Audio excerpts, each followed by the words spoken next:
नवी मुंबई महापालिका मुख्यालय येथे स्थायी समिती सभापती अशोक पाटील यांच्या अध्यक्षतेखाली संपन्न झालेल्या पहिल्या स्थायी समितीच्या बैठकीत महाराष्ट्र महापालिका अधिनियम 1949च्या कलम 465(1) ते ल नुसार तयार करण्यात आलेले नवी मुंबई महापालिका सेवा विनिमय 2026 सुधारणांसह मंजूर करण्यात आले।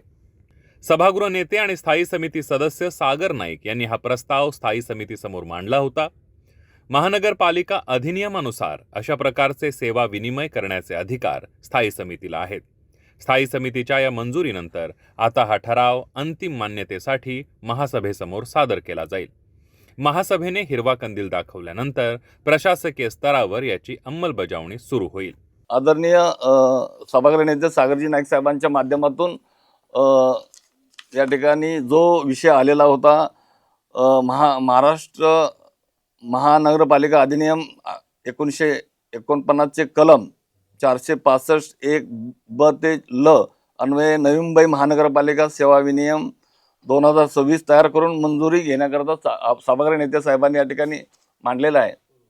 या संदर्भात सुद्धा आम्ही पूर्णपणे या शहराच्या दृष्टिकोनातून जे आपले काही अधिकारी आहेत, जे चांगले अधिकारी काम करत आहेत, त्यामुळं या सर्व विषयाचा सुद्धा आम्ही या ठिकाणी हा विषय आजचा मंजूर करून आम्ही नक्कीच लवकर येणाऱ्या महासभेमध्ये तो सादर करणार आहे। हा प्रस्ताव मांडणारे सभागृह नेते व स्थायी समिती सदस्य सागर नाईक यांनी स्पष्ट केलं की महापालिकेतील अनुभवी अधिकारी सेवानिवृत्त होणार आणि अनेक पदं रिक्त असल्यानं प्रशासनावर परिणाम होऊ नये म्हणून सेवानिवृत्तीचं वय 58 वरून 60 वर्ष करण्याचं नवी मुंबई महापालिका सेवा विनिमय 2026 मध्ये प्रस्तावित करण्यात आलंय। तसंच अधिकाऱ्यांना आणि कर्मचाऱ्यांना VRSचा पर्यायही उपलब्ध राहणार आहे। गेल्या कित्येक काळापासून नवी मुंबई महापालिका ही राज्य शासनाची घटक राज्य शासनाच्या डिपार्टमेंटप्रमाणे वागत होतं। मागे काही कमिशनर आल्यामुळे खूप लोकांनी VRS घेतली आणि आपली वरची पदं जी अनुभवी लोक होती ते निघून गेली, त्यामुळे सेकंड फळी निर्माणच झाली नाही। त्याचबरोबर आपली जी सेवा भरती नियमावली तयार केली 2021ला त्या ठिकाणी शासनाने मंजूर केली, त्यामध्ये फक्त पदोन्नतीद्वारे पदं भरण्याची सोय ठेवल्यामुळे पदोन्नती करण्यासाठी पात्र त्या ठिकाणी आपल्याला मिळालेच नाही, त्यामुळे ती सगळी पदं रिक्त पडली। आज आपला एकही उपायुक्त त्या ठिकाणी नाही आहे, आज आपली पात्र त्या ठिकाणी हे नाही आहे। त्याचबरोबर मी हे वय वाढवण्याचा श्रमिक सेनेच्या माध्यमातून 2 वर्षा अगोदर चीफ जस्टिस ऑफ हायकोर्टचं मी अभिप्राय घेतला होता, दिलीप भोसले साहेबांचं। त्यांनी सांगितलं की आपलं महापालिकेला स्वतःचं वय ठरवण्याचा अधिकार आहे, जो 365 नुसार विनियम करण्याचा अधिकार आहे। स्थायी समिती बनवते, महापालिका कायम करते। फक्त त्या विनियमामध्ये सब क्लॉज H जर असेल तो फक्त राज्य शासनाकडे मंजुरीला जातो।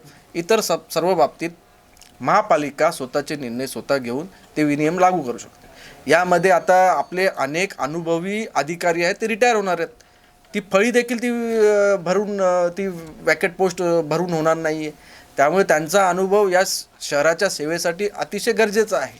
त्याचबरोबर जी पदं रिक्त आहेत आणि त्या सर्व रिक्त पदांवरती पदोन्नतीचा क्लॉज असल्यामुळे ती खाली आहेत आणि त्यामुळे फक्त डेप्युटेशनचे अधिकारी येऊन बसलेले आहेत। तर आता हळूहळू आम्ही चार्ज घेतलेला आहे। 5 फेब्रुवारीपासून या महापालिकेचा चार्ज या भारतीय जनता पार्टी नाईक साहेबांच्या नेतृत्वाखाली आपण घेतलेला आहे। प्रशासक काळात या शहराची खूप हानी झालेली आहे, त्यामुळे पहिला तर सर्वप्रथम अनुभवी लोक या ठिकाणी त्यांची सेवा अधिक ठेवावी या दृष्टीने 58चं वय आम्ही 60 करण्याचं त्या ठिकाणी आता ठरवलेलं आहे स्थायी समितीने। सेवा विनिमय विषयी आपले मत मांडताना सदस्या भाजप नगरसेविका स्वाती गुरखे यांनी प्रसूती रजा 6 महिन्यांपेक्षा अधिक किमान 9 महिने मिळावी अशी सूचना केली। त्या सूचनेसह मंजूर करण्यात आलाय। 180 दिवसाची प्रसूती रजा त्या ठिकाणी मी विनियमामध्ये टाकली होती, म्हणजे 6 महिन्याची। त्यामध्ये त्यांनी सुधारणा करून त्या रजा 9 महिन्याची करण्याचा सुधारणा केली आणि ती आता 6 महिन्याच्या ऐवजी आता 9 महिन्याची प्रसूती रजा मंजूर केलेली आहे। आता ती सभागृहात म्हणजे आपल्या महिला कर्मचाऱ्यांना 6 महिन्याच्या ऐवजी 9 महिन्याची प्रसूती रजा त्या ठिकाणी मिळेल।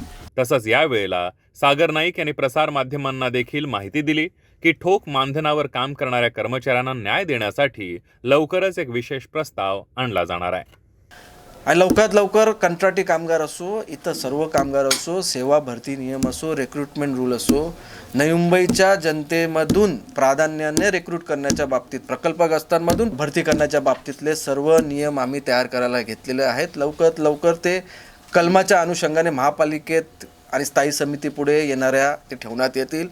जेव्हा आम्ही विनियमाचा विषय टाकला तेव्हा काही लोकांना जाग आली की बाबा ठोक मानधनाचं हे केलं पाहिजे. आम्हाला काय जागबी घेण्याची गरज नाही. हे सर्व ठोक मानधन कर्मचारी आहेत, करार कर्मचारी, त्यांना नाईक साहेबांवर विश्वास आहे की आता जेव्हा 5 तारखेचा चार्ज घेतला आहे तर त्यांना न्याय देण्याची भूमिका ही नाईक साहेबच घेणार आहेत. त्यामुळे त्यांना नाईक साहेबांच्या माध्यमातून न्याय दिल्याशिवाय आम्ही काही शांत बसणार नाही आणि लवकरात लवकर देणार. करार कर्मचाऱ्यांचा विषय हा माझ्यासाठी सर्वात नंबर 1चा एक विषय आहे.